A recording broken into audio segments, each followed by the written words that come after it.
അളിയ അവന്റെ പെങ്ങളുടെ കല്യാണം 25 പവൻ കൊടുക്കാൻ നേരിട്ടിരിക്കുക അവൻ. ബാക്കി പൊന്നെ നമ്മളൊപ്പിക്കണോ? ഇച്ചിരി പ്രശ്നമുണ്ട്. എവിടാ പ്രശ്നമില്ലാത്തത്? എത്രത്തോളം പ്രശ്നം? അതാ പ്രശ്നം. അത് പറഞ്ഞു സാധനം ഇതുപോലെ അല്ലടാ, അവൻ പറഞ്ഞ പോലെ ചെയ്യുന്ന. എന്തടാ ഞാൻ കള്ളിന്റെ പുറത്ത് എന്റെ കുത്തിനെ പിടിച്ചു, നീ പച്ചയ്ക്ക് എന്റെ കുത്തിനെ പിടിച്ചു. കഴിഞ്ഞില്ലേ? ഇതേ വധശ്രമവകുപ്പ്, മനസ്സിലായോ? നീ നിന്റെ കുടുംബത്തിന്റെ അവസ്ഥ ആലോചിക്കണം.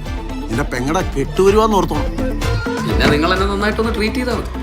എൻജോയ്മെന്റ് എനിക്കൊരു ത്രില്ലാണ്. അവൻ കൊണ്ടുപോയി വല്ല കാര്യത്തിലും താത്തിയാലേ പിന്നെ അജേഷാടാ അജേഷ് എന്ന് പറഞ്ഞിട്ട് കാര്യമൊന്നുമില്ല. വാശി ഉണ്ടെങ്കിൽ ചെന്ന് വാങ്ങിച്ചിട്ട് വരാനല്ലേ പറഞ്ഞു. വാശി ഉണ്ടടാ. എന്റെ ചോറിലാടാ നീ നിന്റെ പെങ്ങളും കൂടെ മണ്ണ് വാരിയിട്ട്. ആ മണ്ണുള്ള ചോറ് തിന്നിട്ടാണ് ഞാൻ എന്റെ പൊന്നു വാങ്ങിച്ചോണ്ട് വരുവാടാ. എവനായിരുന്നാലും എന്തുവാ പള്ളി മുതലാണോ തോന്നിയ കാണിക്കുന്നത്? ഓ എന്നാ പിന്നെ ശരി, തന്റെ വിധി പോലെ. അത് കുഴപ്പമില്ലേ, ചങ്കുറപ്പുള്ളൊരുത്തൻ വന്നെന്ന് വിചാരിച്ചു. പി അജേഷ്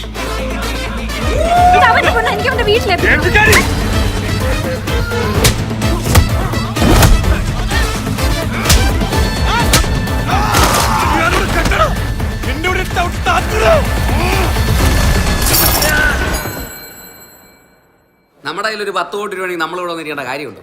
ഞാൻ ഇവിടെ വന്നിരിക്കേണ്ട കാര്യമുണ്ടോ? അതില്ല. 100 രൂപയ്ക്ക് ചാള കിട്ടും. നെമ്മീൻ കിട്ടോടെ? കിട്ടൂല. തെണ്ടാൻ പോകുന്ന ഇതിലും ഭേദം. ആരുടേത്?